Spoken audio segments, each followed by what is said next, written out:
Rareori ne oprim să ne întrebăm cum ne afectează gândurile, sănătatea fizică, deși ceea ce simțim și gândim poate avea un efect profund asupra corpului nostru.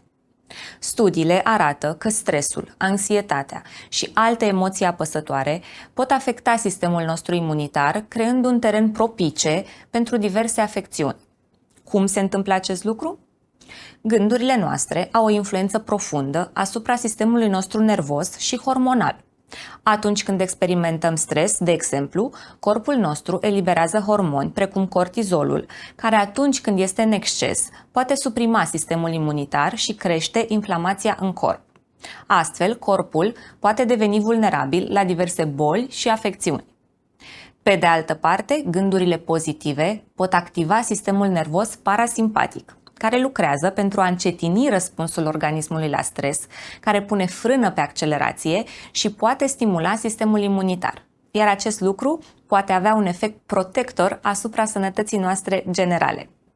Sistemul nervos parasimpatic se poate activa și prin meditație, timp petrecut în natură, joacă, yoga, respirație conștientă sau alte activități plăcute și relaxante.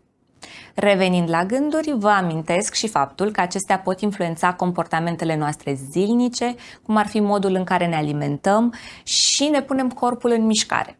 Un mindset pozitiv poate motiva alegeri sănătoase și un stil de viață echilibrat. Cu alte cuvinte, adu-ți aminte că dialogul tău interior, gândurile pe care le gândești, influențează funcționarea corpului tău în mai multe moduri decât poate te-ai gândit până acum.